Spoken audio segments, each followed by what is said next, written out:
morning. Good morning, Andrew. How are you? Doing okay. How are you doing? I'm all right. I'm all right. Good. I would like for you to do the intro and completely host if you wouldn't mind. Sure. I'm not that good at talking like John is. So You if are you wouldn't just mind, fine. that would be terrific. I will make you the host then. That's fine. If that's It, okay.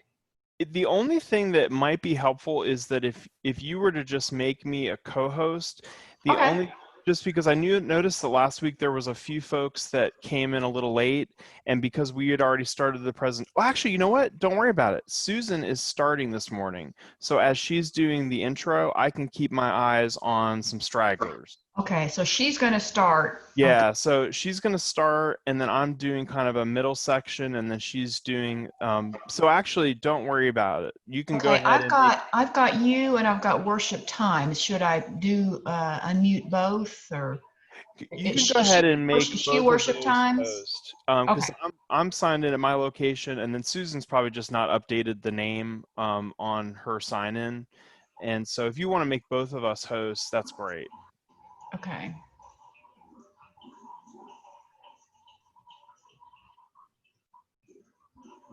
Let me see. Well, maybe worship time is the host.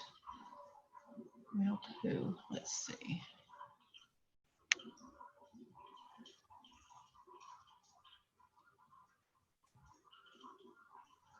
I'll message Susan, and because it may be if you fully handed it off instead of just Hmm. making her a co-host. Yeah, it didn't give me the option of So, co-host, so. okay, let me.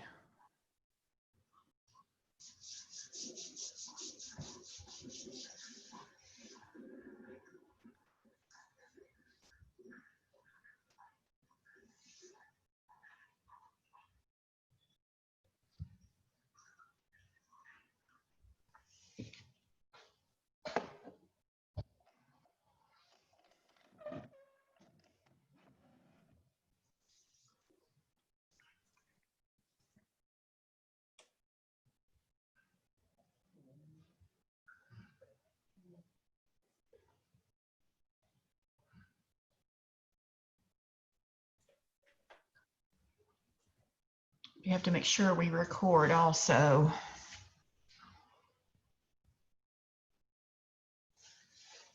Yeah, I can see that the recording is definitely started, so that's going.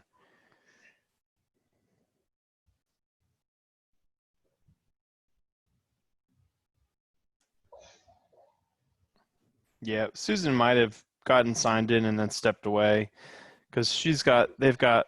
Oh, here she is. There she Hi. is. Sorry. Yes, No, I you're did. fine. I just got back. I needed coffee. I Oh, understand. I gotta get my coffee too. Yeah, I thought I can't I always hate it when you start a meeting with like half a cup Oh and then yeah. you're halfway through and you finish it and you're like, "Oh, I want to get more." And then you feel bad. Susan, Uh, could you? It looks like she'd gone ahead and made you the main host, and so if you could Oh, go in and then make me a co-host. how do I do that? I think just now that you're now designated as the lead host, you now have the permissions to be able to then grant me co-host status Okay. in like from that participant list. hmm hmm Oh, yeah, sorry. Uh, yes. Oh,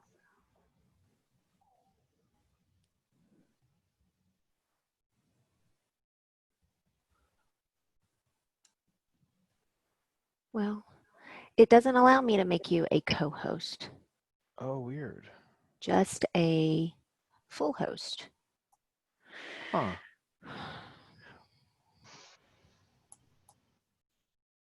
Well, do you have the ability to adjust this so I at least have permissions to share my screen?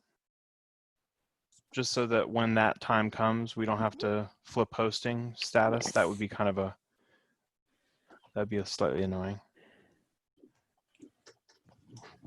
Wouldn't be the end of the world. No. We could make it work.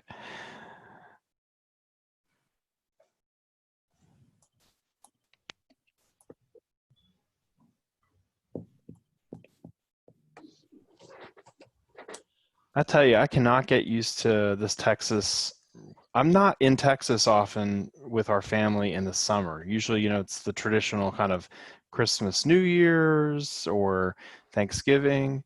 But the randomness of weather patterns coming up off the Gulf is just the Wild West. There's weather reports and then there's reality. It's even more erratic than the Ohio Valley.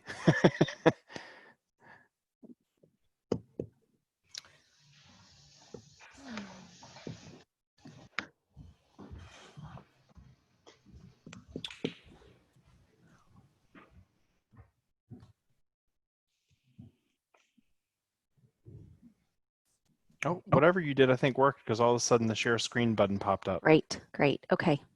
Perfect. That's all I need. Yeah. And I think it was just the room setup. The settings are just a little different than, and I'm trying to work on my lighting, but I don't think that's helping. Okay, that's better. Okay. I've gotten into a pattern where I pull up that the Northridge Presbyterian Church current website because it's nice, a dark blue. So the monitor over here isn't glowing so heavily on my face. Using Yeah. church websites for lighting conditions. It's kind of a weird thing, but it works.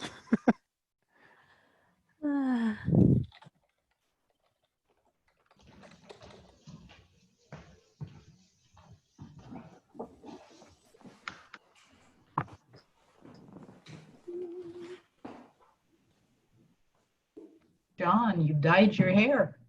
Oh, John's out of town. He's moving his I daughter know, to but North his Carolina. name Yeah. shows up on your picture. I so. know, yeah.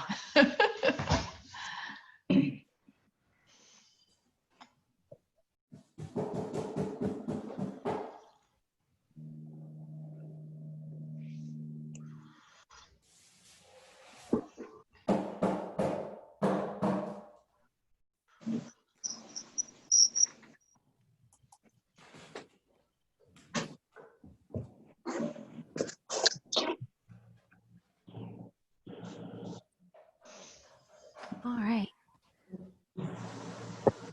Lots of people joining.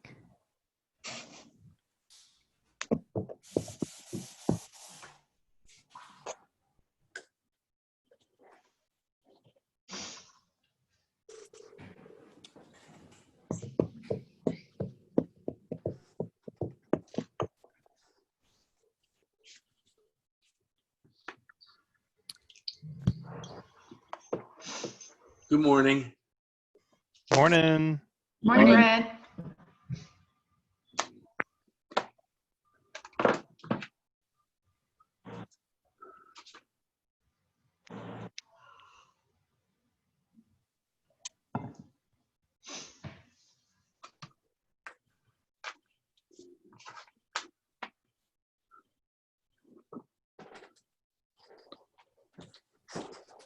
Not that it matters, but I'm not Molly Rapp, as it says under my name. I'm just using her iPad. I'm her husband, Doug Rapp, so I wasn't going to put on a dress to look appropriate here. Don't be shocked if I refer to you, though, as Molly, because if I see your hand go up in the chat thing, that's all I've got to go from.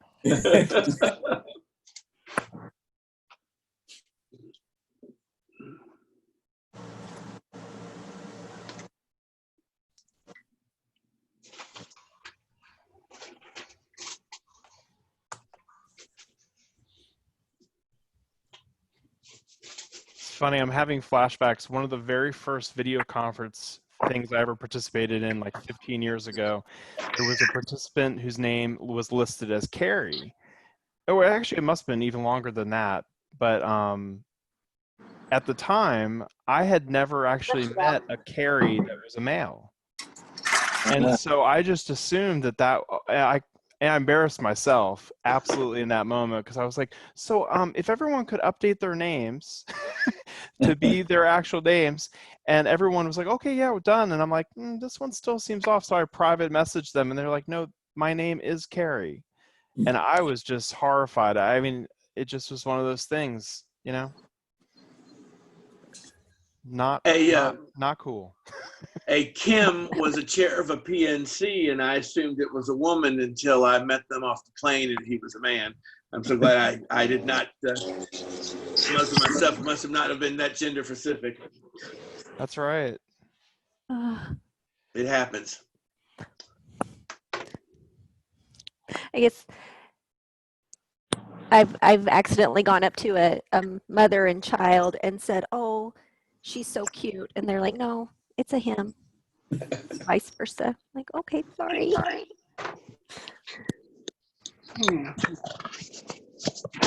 When my son was little, he had really long, blonde, curly hair and blue eyes, and he would introduce himself. My name is Steven, and I'm a boy. Oh, Oh wow. oh, that's sweet. And yeah, he had just been called a girl so many times. Kid. All right.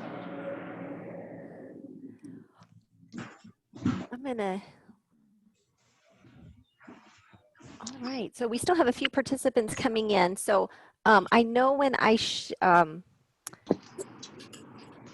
start sharing my screen, I will that ability. Andrew, do you want me to pass to you the hosting privileges? Yeah. Okay. Why don't we go ahead and do that now, and then we'll want to make sure that you still have the ability to share your screen. I do. Oh, good. Great. And so I'll that keep way. admitting folks. Yeah. Great. Thank you And so here's somebody right much. now. Yay. All right. Well, we'll go ahead and get started this morning. Welcome, everyone. I'm Susan Gyra, and I work with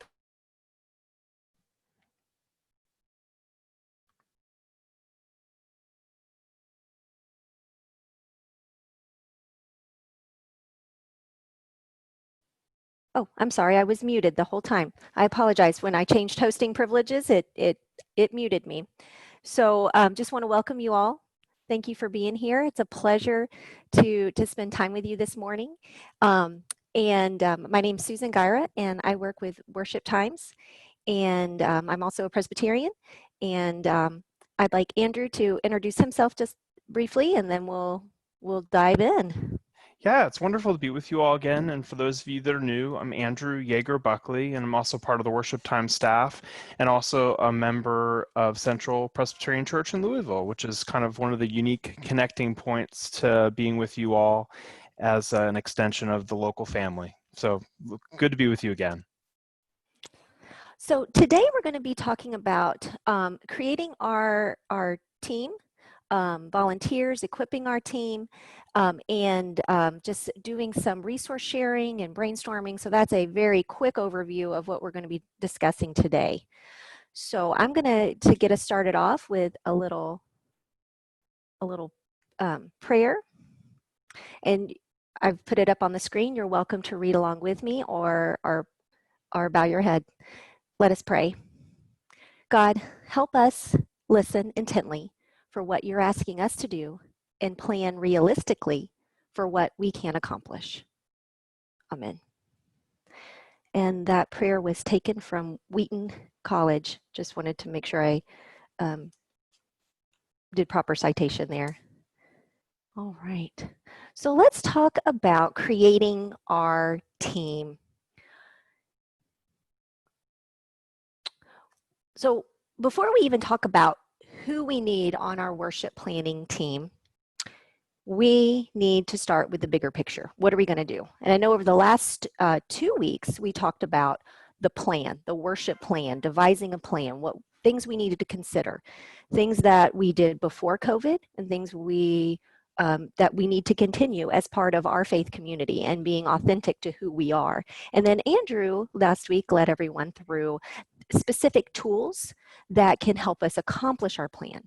So we're going to take those two, the worship plan and the tools we're going to use, and look at the big picture. Who all can make up this team that will help us reach our goals and our vision? So what's the plan?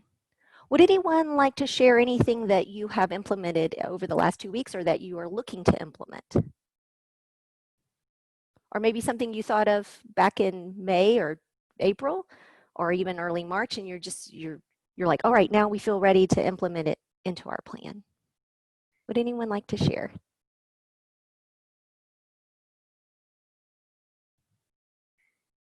Would anyone be willing to share?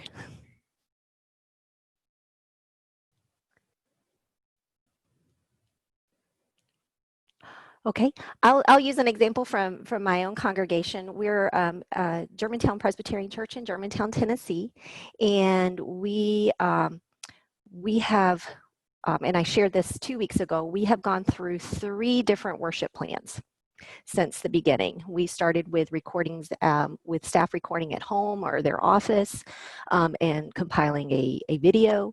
And then we went to a full-on production with professional cameras and swipes. And but that really, we're kind of high church, but that was not us. And it became very apparent quickly that that was not our church. And I'll share a story about some of our boys finding humor in it trying to be all fancy. And then now we have moved to live streaming. So we have moved into a very small model of very few people in the sanctuary and in live streaming the service, and then it's recorded and placed online for people to watch later if they're unable to join live. And so through those 3 plans, the needs of volunteers in our worship team has changed dramatically from someone that was extremely tech savvy to, you know, having different roles that will that are needed each week. And even during the week, as we're letting very few people attend services, people that are just being able to take reservations over the phone and update that count online. So something very simple. But before we were able to implement any of this, and during the many changes that we've gone through, we had to figure out what our plan was before we could identify who needed to be a part of the team. So what roles are needed as we change and morph and realize, okay, you know what, that part, that just really didn't fit us, and that was awkward, or oh, that's a great idea, but we need people to assist with that. And so creating a list of the roles that are needed based on your specific needs and your congregation will be taken from the plan that is created and that we've talked about over the last 2 weeks. Now, I know Andrew's going to be talking more in depth about this, but it's also a great time to look at your time and talents of the people that are in the congregation, the people that are willing to serve, and how that can enrich the worship service digitally, in person, or a blended format. And looking at people's skill set. Now, I know in our congregation, not everyone fills out the time and talents card. Or form, whether it's online or something that they've passed out at the beginning of the, we have like a ministry fair every August, and some people fill them out and some people don't. But knowing that people have certain skill sets, and I know Andrew's also going to talk to this, and especially during this time of COVID, it's looking at people that you might not have necessarily pulled onto a worship planning team and production team that would, that their expertise may not have been thought of. You may not have done any type of video, but there may be someone in the congregation that's great at working with technical issues, or maybe they just have a gift of calling people. We're going to talk about that here soon. All right, so as we think through our plan and we create a list of roles that could assist, and we're looking at people to fill those roles, we need to call people and ask, but don't grovel, don't beg. I mean, if someone is just like, yeah, that's just not me, be an encourager. But you know what, I always tell my boys, the worst thing someone can say when you ask them is no. Especially, we have 5 boys, and so the older ones are starting to, wanting to ask girls out, and they're like, but I'm nervous. I'm like, the worst thing they can say is no, and then you're no different than where you are right now. And they're like, well, okay. So, but don't grovel. Look at shared leadership models.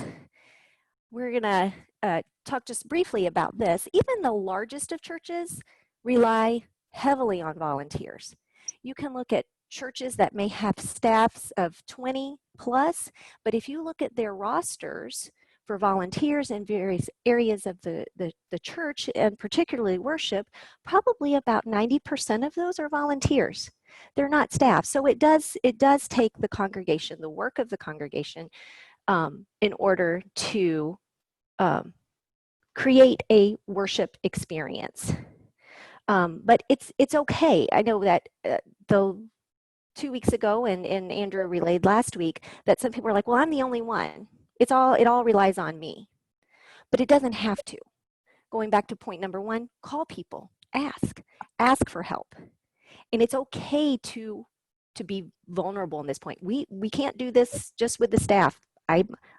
Or you may be a solo pastor, or the person in charge of Christian Ed, or whatever your role is. You may be the only one that does that, but it's okay to ask in building your team. Even with this new model, you're like, well, we're not able to meet in person. We're not able to sit out and plan. And I know people are probably tired of Zoom meetings and connecting on FaceTime or whatever format you're using to connect with your session or your deacons, but looking towards volunteers to assist in the workload, and not relying just on 1 or 2 volunteers, making sure that there are other people that can be trained, that can be empowered to assist, is so important, because without a shared leadership model of some sorts, all it will lead to is burnout. Recruiting lay leaders. Now, going back to and Andrew will talk more about this, the time and talents, and looking at people's skill set, it's so important to recruit lay leaders to support the staff, just talking about the shared leadership model. Clearly defining roles and responsibilities of volunteers. I know I was asked to volunteer at another congregation, and no one gave me a clear job description. I really didn't know what I was supposed to do. Yeah, I'll assist, but I need to know what to do. Some people may be more take charge. All right, I'm going to create this, but clearly defining the roles and responsibilities and the full team's expectations of these volunteers is important. That way they feel like they at least have some sort of model and format to go by. But I also added this: leave opportunity to dream. Don't say this is your role and this is all you can do. Someone may come to this as a volunteer and they may do it for a few weeks and they're like, oh wait, wouldn't it be great if we did this? So provide those opportunities for people to dream and share, not just in the responsibility, but in the vision that could enhance your worship experience. All right, we're going to talk a little bit about refining our team. So first of all, setting expectations.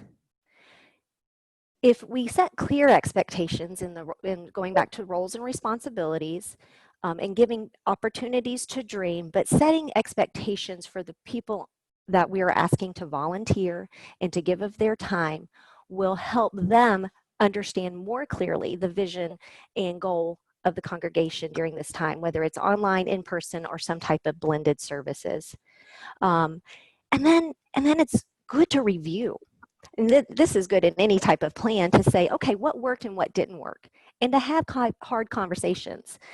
I know sometimes it's a little tricky when someone has done something that you haven't asked them to do, or they've kind of gone outside the vision of the planning team, to say, hey, you know what, we're really not comfortable with that. But those are things that need to happen, but they can be done in a graceful way. And showing grace, like, okay, you know what, that didn't work, but we're going to sorry, I keep using analogies from my kids, but we have a saying, when we've had a bad day and we're not listening very well, let's hit the reset button. Let's use this opportunity to forget about what happened in the past. Let's move forward and make better choices. So again, sorry for the parental analogies, but it just seems to fit here. And then using each week as an opportunity to grow. I used my own church's example in Germantown. You know, we went from recorded to fancy recording to live streaming. You know, we're figuring this out as we go along. And each week is an opportunity to grow. And even our senior pastor, he said, I was ready to get to the point where we were comfortable with live streaming. And even though that's a desire he had early on, some of the other worship planning team members weren't there. And he wasn't going to be a dictator in it. He wanted to give opportunity for people to express their ideas and thoughts, and then also realize, okay, that really just didn't fit. So we're moving, but each week is an opportunity to grow. And I'll be meeting with one of our worship team members later tomorrow to talk about next steps. Okay, yes, that was a great first live stream. We did our first live stream last week. Let's look at what are some other ways that we can enhance that connection and that experience in the way that people feel connected, even though they're still watching the service or participating in the service online. All right, Andrew, I'm going to throw it to you, and we'll go. Let me stop sharing my screen, and I'll allow you to share yours. Great.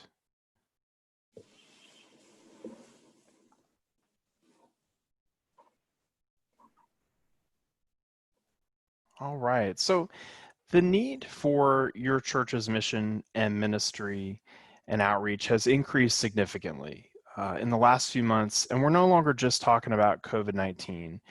New roles have and will continue to emerge, and many existing roles are going to have to be adapted to ensure the health of our communities as well. It's not just about technical digital things. So the ministry research website, factsandtrends.net, compiled a list of 25 new church volunteer opportunities from COVID-19. And I'm going to highlight just a few that they offered and a few of my own suggestions. And I'll make the link available, and I encourage you to review the complete list. They're not all necessarily applicable to every scenario, especially depending upon the kind of plans that you all might make in your context, but I found them to be helpful as a whole. Some of these are new roles, and others are adapted based on just our new realities. And so the first collection are around health, volunteer roles related to the caring for the health of our leaders, members, guests, and the community as a whole. And so the first is medical check-ins. And I know we've all kind of heard the different advice and counsel on what this can look like, but there's going to probably be a need when we do begin to talk about kind of re-entry to in-person gatherings of completing temperature readings of volunteers and leaders and screening for signs of illness prior to serving in their roles. A seating team. I thought this was genius and made complete sense, and not something completely, this is not something we've never done before, but having seating barriers in place to maintain social distancing, propping open doors for arriving attendees so we don't have to be grabbing handles, and then having a team that dismisses attendees by row or section to ensure social distancing after a service ends. And that just reminds me of some of the rhythms we might have at the end of a funeral, where we often will have ushers that dismiss different aisles as after the family has departed. And so it's kind of, some of these practices are new, some there's some elements of practices before that we can draw from. This is one that, I've heard a couple different folks going, is this really necessary? Yes. Paying attention to the volume of folks visiting restrooms and making sure that there's a plan for kind of keeping those maintained and cleaned, and that we don't have too many people in them. Those are some of the tightest, smallest spaces in our churches. And so that's a volunteer role that, as I was reading this, it wasn't the first time I had heard about that as a concept, but just seeing some thoughts that they offer on what that can look like. So technical roles. Some of these I discussed last week, but I just think that the way that these were outlined in this particular document make complete sense. So live stream directors, having not just one, but a collection of folks that are trained to be able to oversee the delivery of either the live stream of your church's service or the managing of the recording of your service. Media operators, whether you're doing live stream or recording, having individuals that are responsible for all of the media being used, whether that's lyrics, slides, pre-recorded audio or video that's going to be played in the midst of a live event, or used as part of kind of having someone who's running lead on gathering that content that will then be inserted in the midst of maybe a pre-recorded service. Live stream hosts, or as our church likes to kind of call them, digital greeters, having folks that are providing a really welcoming environment to all of those that are participating online and helping guide the live stream discussion during the service, offering different prompts during different moments in the service to encourage engagement, asking for folks to share prayer requests during different moments. Another is live stream follow-up volunteers, following up with those participants that share anything important during the service that might require follow-up, including first-time participants, prayer requests, other types of inquiries that might be made during the live stream that either that individual could do some follow-up with, or maybe needs to be directed to a pastor, one of the elders, deacons. There's a variety of things, but having someone who is actively on top of that and kind of doing that follow-up. And then here's just a collection of a few adapted roles. These are, traditional roles that we already have that might need to be looked at in a slightly different way. So offering volunteers. These would be folks that would ensure that lock boxes or baskets or plates are placed in central locations of the worship space, in which attendees can then place their offerings in lieu of passing plates or baskets. And these might also require monitoring depending on the location of where those are placed.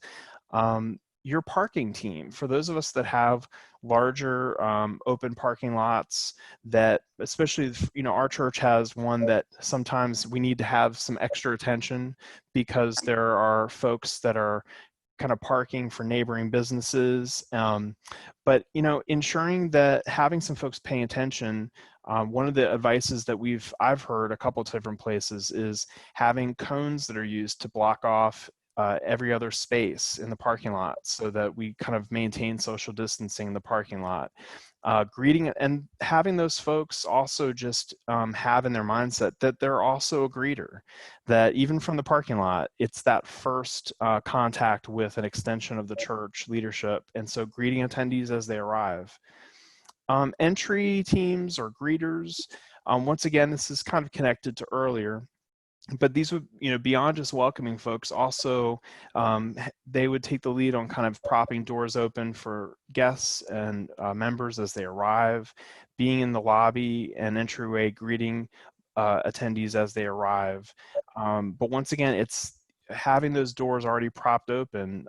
It's a small thing, but once again, that's less touching of handles, and it's something that needs to be thought of when it comes to some of those roles that, might take on some additional responsibilities. I would love to hear from you all, like, what are some of the volunteer roles that you all have already identified that might need to be the new ones or ones that are current that might need to be adapted? Pull up. And feel free to, you raise the hand tool, or if you just want to type in the chat, or if I see you raise your hand, I'll unmute you too.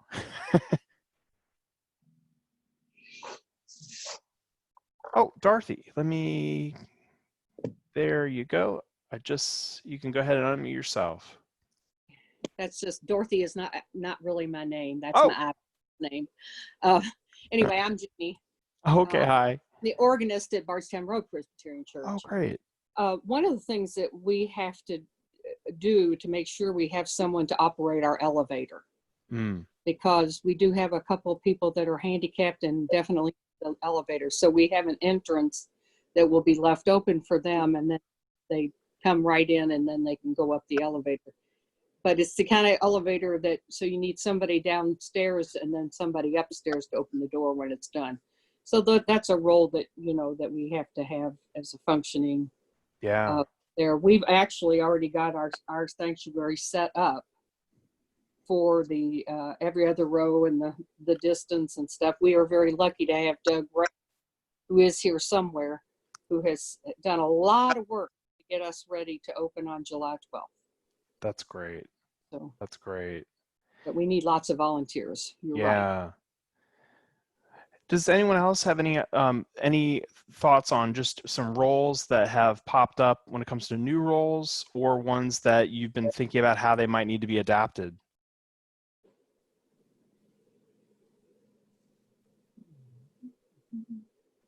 All right. Well, that's all right.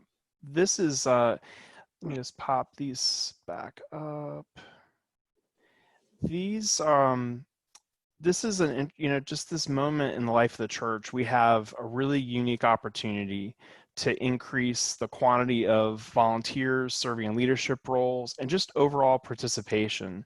And we have to increase that participation, because as leaders, we can't continue to do this work alone, especially those of us that have been in kind of leading roles for the last 3 months and have had to kind of just figure it out on our own and then do the work and just kind of immediately pivot to taking that lead, because there wasn't time to think strategically and to gather a team and to distribute the workload. We had to just kind of dial it in and go for it. But as we begin to think about returning to in-person gatherings, there is just too much to do, and we need everyone in the church family to play a part. And there's so many different ways that folks can be part of these new opportunities. So most churches have the whole congregation participate in some type of spiritual gifts assessment. You might call it something different. Some churches do it annually as part of a stewardship season, or maybe every few years. No matter how long ago it was, it's time to do another. Your church is different because the world is different. Ministry will be different for everyone as we move into this time, into this new world. These assessment tools can be used to help you find people who will be energized by being invited to join in this work, in this moment. And so, when we're looking for individuals, nothing what I'm about to share is all that life-altering or unique. But as I was thinking more about this, we really are needing to look for folks who will look at these opportunities with passion. We're looking for individuals who will that just can't stop themselves from thinking and dreaming about the possibilities. Ultimately, these are the things that are going to make them excited to be part of whatever type of new team or initiative or new role, so that they can put their thoughts and dreams into action. And so that's going to be really important. Giving folks opportunities to kind of test the waters, allowing them to serve in areas that they're not yet so sure about. Some of their gifts and talents may be untested for what they're being asked to consider. So before they have to jump in all the way, give them an opportunity to try it at first, or shadow another leader that might currently be serving in that role. Allow some time to confirm that it's the right fit, that this is the right fit for their gifts and skills, or that they have the capacity to grow into. There's got to be just a willingness on all of our parts to leave our comfort zones a little. Some of these new roles, especially the ones related to digital worship production, will be taking folks completely out of their comfort zones. And rather than looking at this as an obstacle, this is really a time of discovery. This has been a challenge. We've all been pushed out of our comfort zones in so many different ways. I mean, that could be probably a whole hour that we could talk about the different ways that we've been pushed and pulled and the ways that we didn't think we could go there, but we've found ways to do it.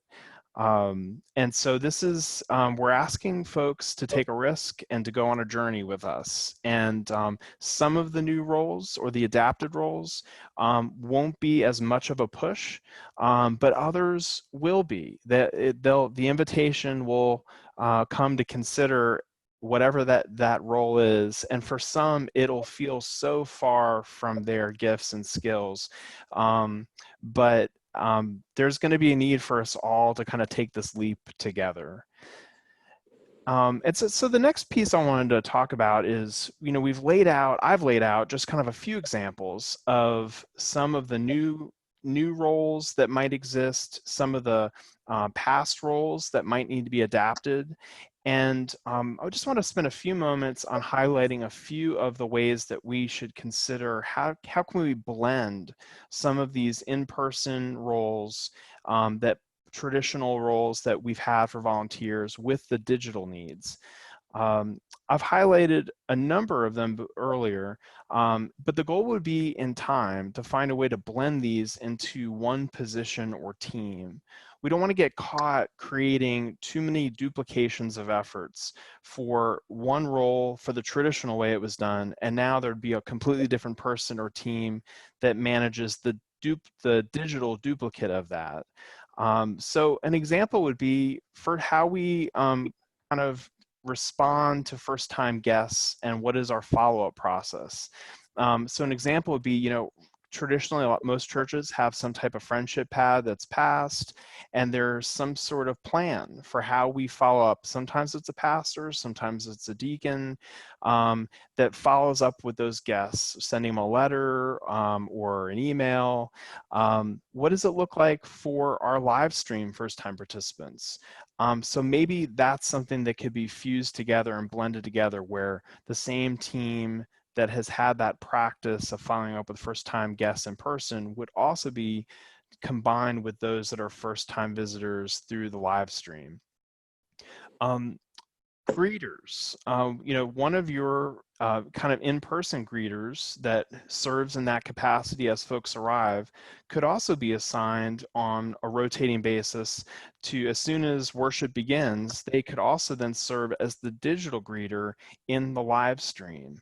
And that's something that, doesn't require multiple people. It could just be from each collection of greeters that are volunteer for a particular Sunday in person, that one of them would be asked to serve as the greeter in the digital space. And so that's just something to consider. This is kind of something that will continue to be a struggle. Bulletin preparation. So as we return to in-person, the rhythm of developing the printed bulletin, for those of us that still do a printed bulletin every week, is going to kick back off.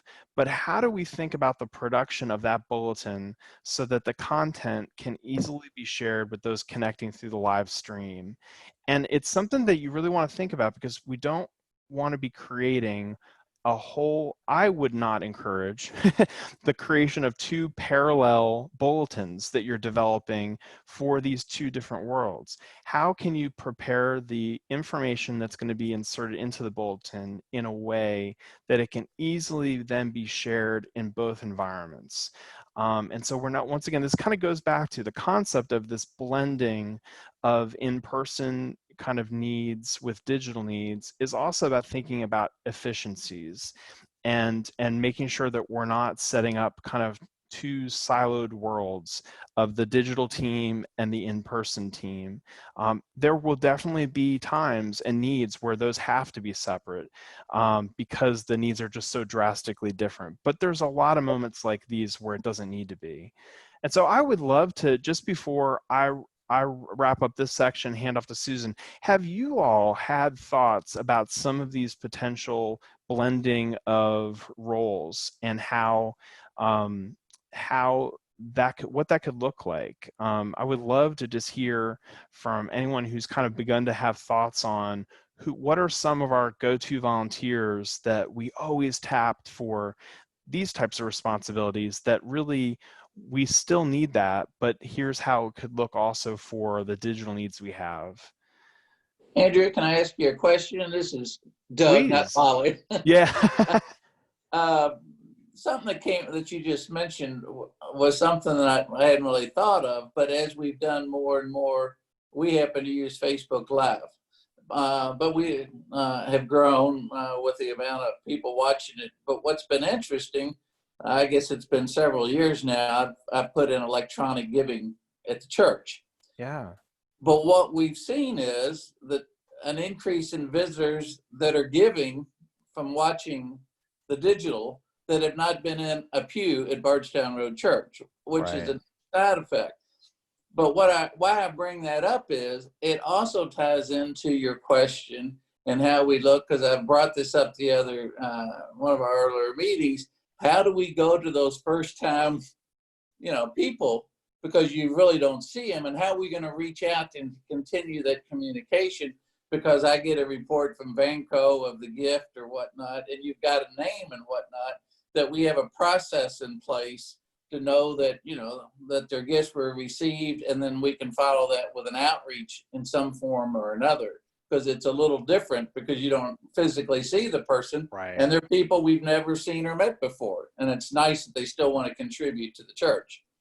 Yeah, one of the things, one of the ways I would answer your question too is about how do we, because of the different ways folks are engaging with the live stream, some of, how can we make it simple for folks to be able to, if they choose, to share their information in the same way that, we pass the pad in church. It's a choice. Some people sign it, some people don't. My father was always the person that could know who didn't sign, and he would always try to figure out who they were.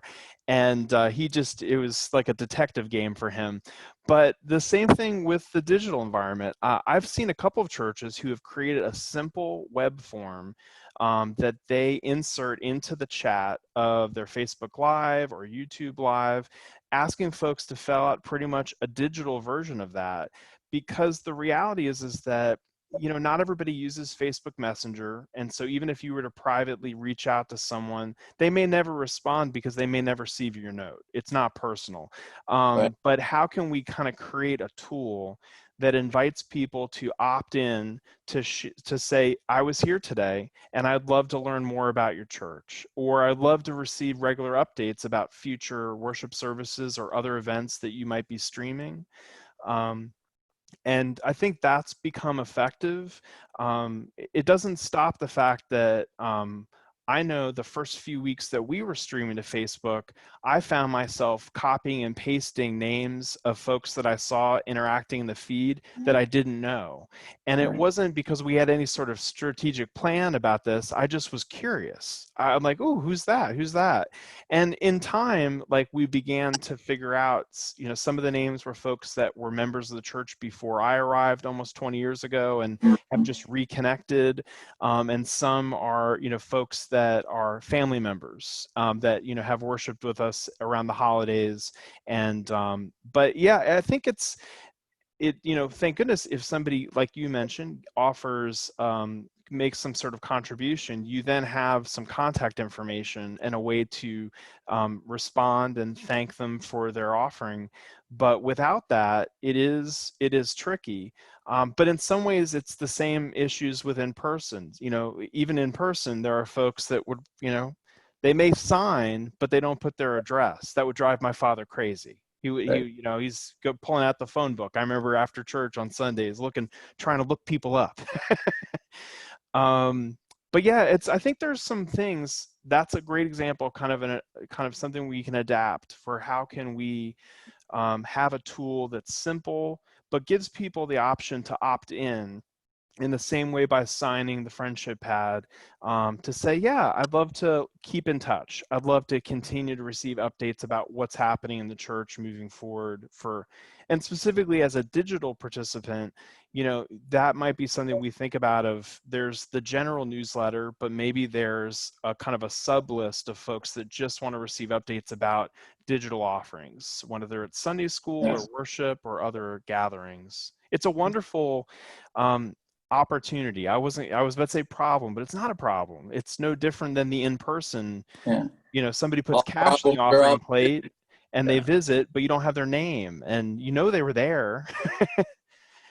Just curious, and I don't mean to take so much time, but while doing all this, and it's no one knows where this is going to end with the COVID and when things change, but how many people do you think, I'm just curious, we were not anybody that was live or virtual or anything until this started. But as a result of this, is there any feel for churches that might say going forward, even if, you know, we say, hey, things are good now, vaccines, to say, you know what, we want to run both formats, you know, continue the in-person and still make the digital available for people? Yeah, I have actually I have very few examples to offer of folks that have said, as soon as we can all be back in person, we're done with this. We're just gonna go. I know very few churches. Now they may absolutely, as they return to in person, might balance out how much the energy and efforts they put into the digital versus the in-person, but because I'll call it the bells and whistles. The bells and whistles we currently offer with our online worship experience would require, I don't think we're at a place yet to say we aren't going to do certain things, but there are significant complications of maintaining a full in-person worship planning with an online with slides and with all sorts of other additional features. But yeah, No, that's valid because we just use Facebook Live and it's a very, you know, pretty easy. right. But yeah, no, I think that the experiences that so many churches have had of reconnecting with past members, with students that have graduated, moved away, but are reconnecting, family members that have loved worshiping with us whenever they're in town, but actually don't have their own church family. And now they are seeing that they can continue to be part of ours on a regular basis. Those experiences have made it really almost impossible to even think about not having the digital offering still. It's just, there's been such kind of unique relationships that have been grown and folks want to continue. So it's really almost not even a conversation of if we continue, it's just how do we continue in a way that's sustainable. And it's still an experience where those that do connect virtually, digitally, feel like they're experiencing worship and not just watching from a distance. Right. And so that's what's led us to, in our church, really trying to think creatively about where do we put camera positions so that folks, as they're watching, they feel like they're in the congregation and not viewing from 100 yards away.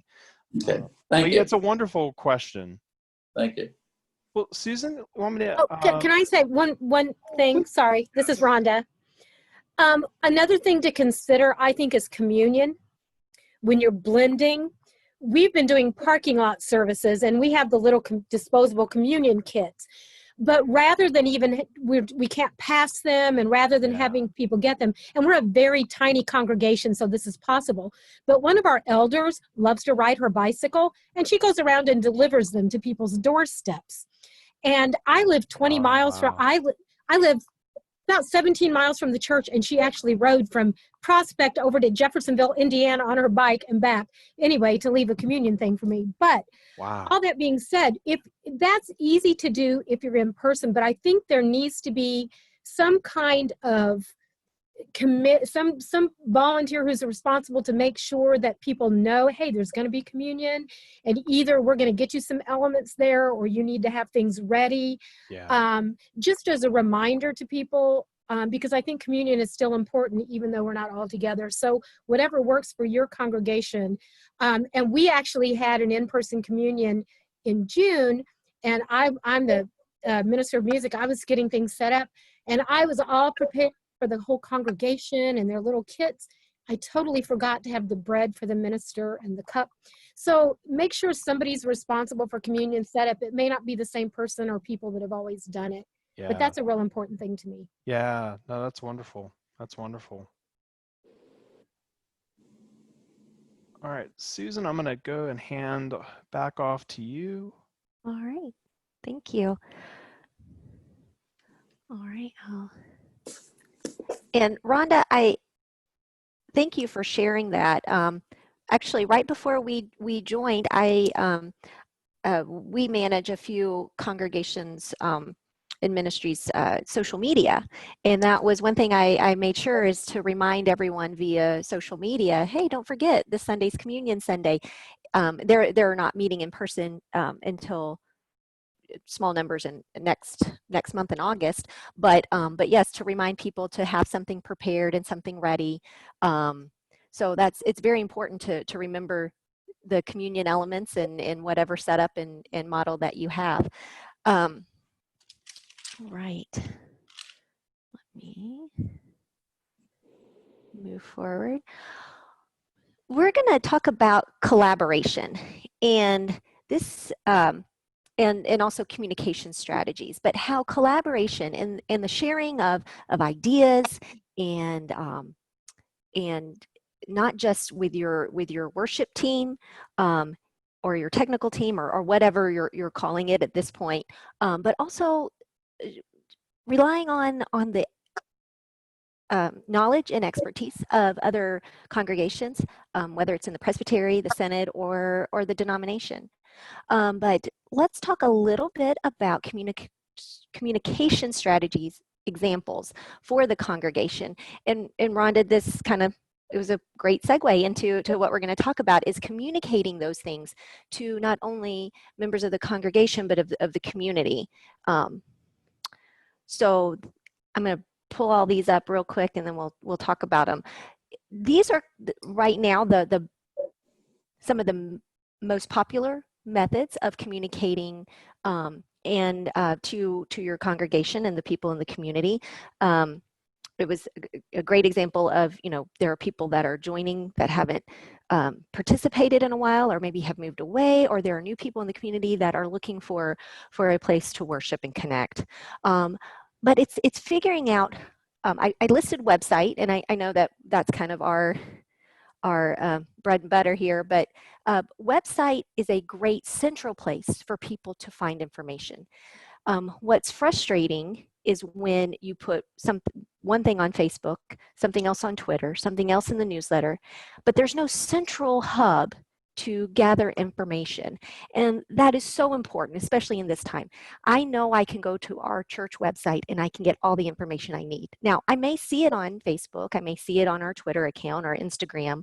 It may be in our newsletter, it may be on the blog. I may have gotten our congregation still mails out letters from the pastoral staff, which I think is great and cute, because that we kind of get a personal letter from the staff, but all of these need to have a central hub from which information goes out. I talked a couple of weeks ago about avoiding silos, and this is one place where we can easily avoid silos of communication, where people can find the information they need in a variety of formats. And also, if we look at this, and I put social media at the bottom because not everybody's on Facebook, not everyone's on Twitter, Instagram. These are, there are some that are on all of them, but a lot of these social media tools are demographic specific. And particularly, you can even point to this is not a 100% true statement, but Twitter tends to trend a little younger, as does Instagram, than Facebook. But if we are sending out information on all these platforms from the website, anywhere anyone connects can draw back to the website. I'm going to draw, I should have done this prior to, and I thought about it, is to draw a diagram. Think of it kind of like a tree. I should have had this on a slide, where your website is the central hub and everything else goes out from it. Again, just to emphasize the need of having a central place for information where people from the community and your congregation can go to information. Now, here are some others: sending out text messages. That can be great if you're using a program like Remind. Email, of course, is great if you're, and especially if you're using a program like MailChimp or Constant Contact or MyEmma. You can also set up SMS alerts, meaning that people can sign up to receive text notifications on what's going on. And so that's something we can provide more information to you later, or maybe next week with the local person will be able to share more about setting up SMS alerts. Our youth ministry uses that, and so our youth minister types in a notice, and it is sent out to all parents and young people that have signed up to receive those alerts. But again, all that information is on the website. And then a lot of people use a phone tree, whether you use a phone tree service or you just have a phone chain where different elders or deacons are responsible for calling a small portion of the congregation, and they're able to get information out relatively quickly. But it's taking those elements, and there may be others that you're utilizing.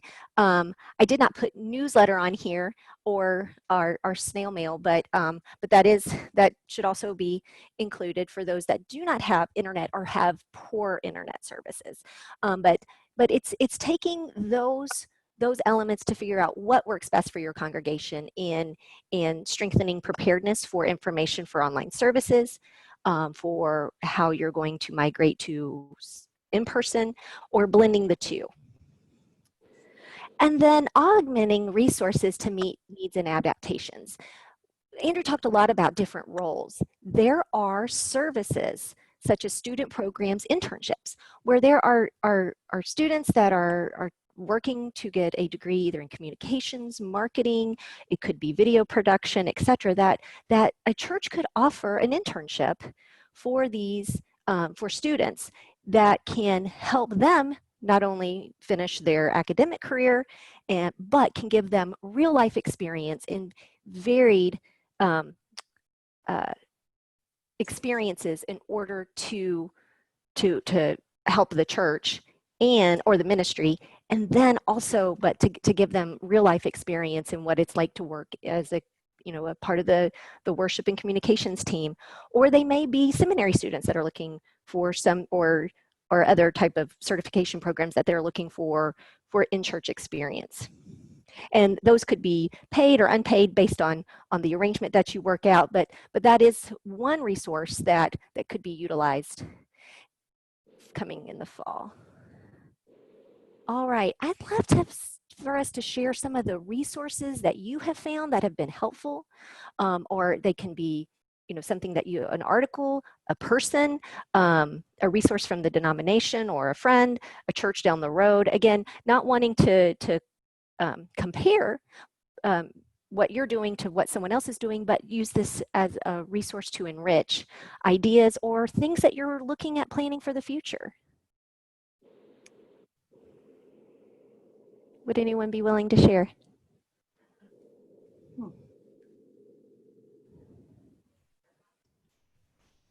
I would. Thank you. Marissa?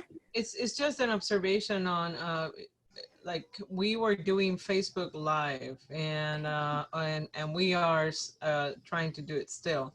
But one of the things that we discussed was we as a church like to take a long time to do our prayers of the people, and so and we don't use any written form. We just everybody shares.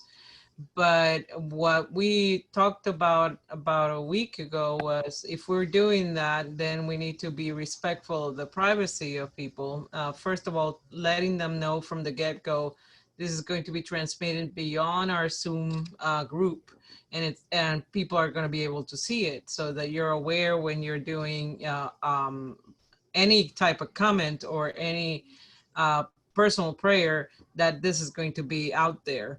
The other thing that we sort of decided to do was to take it off after 48 hours, whether it's me sharing it or sharing it on the Facebook of the church. And then maybe create a private YouTube channel. And we do have a YouTube channel, but I need to change the settings. So if people cannot see it in the 48 hours and they want to be able to watch it, they can do so on YouTube. But, you know, whenever we're doing live streaming or, I mean, if it's not a controlled environment in terms of like recording it beforehand or doing it from the church, where there's a lot of interaction and sharing, it's good to tell people this is what's happening. And if I'm going to post it somewhere that is public, then to be sure that people understand that and to have a plan B in terms of like, you know, not letting it just sit there. Yeah. That's great. Thank you, Marissa, for sharing. Would anyone else like to share? Susan, Yes. this is Sherry Weber. I've been attending the Bardstown First Presbyterian, but where I just moved here the last few years. But in our old church, we spent a lot of time working on websites and figuring out a website. There are several free options out there, and Google is one that is really very user-friendly to set up. But they're very important as a person coming into a new community to try to find what a church is about. There's a lot of churches to choose from. And trying to find out what that church is and be able to read more about it than the what 200 or 500 characters that Facebook gives you in your area. It was a lot. It was very helpful. Plus, we were able to set up talk about prayer requests, emails that would go to the pastor or to two people, the pastor and another person, so that someone could just email one privately, and that worked really well too. So I just wanted to let people know that. Oh, that's great.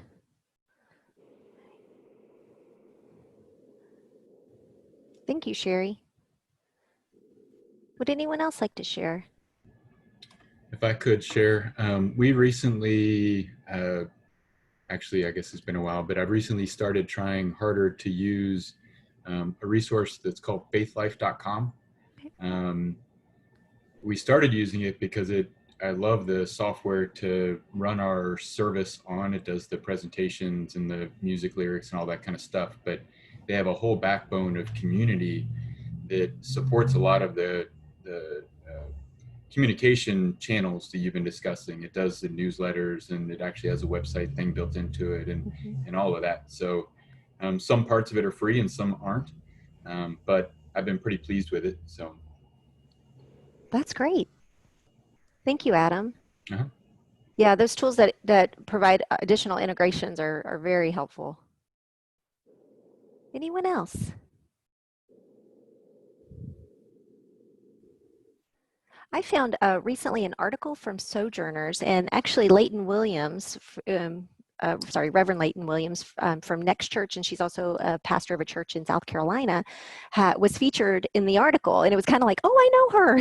So it was kind of neat, but they were offering, it was a Sojourners article that interviewed pastors from about 10 different mainline denominations, congregations, and actually Andrew and I knew another person that was highlighted from the ELCA in there, and just giving some of their top resources and kind of ideas. So collaborative, not just PCUSA world, but also other churches from other denominations, and using other pastors and worship team members' experiences are also very helpful.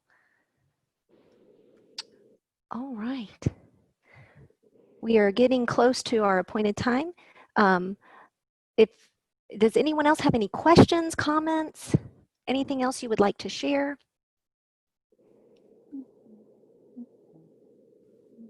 Okay. Well, I will close us with a scripture and prayer. From Philippians 4:6-7, do not be anxious about anything, but in every situation, by prayer and petition, with thanksgiving, present your requests to God. And the peace of God, which transcends all understanding, will guard your hearts and your minds in Christ Jesus. If you'll pray with me.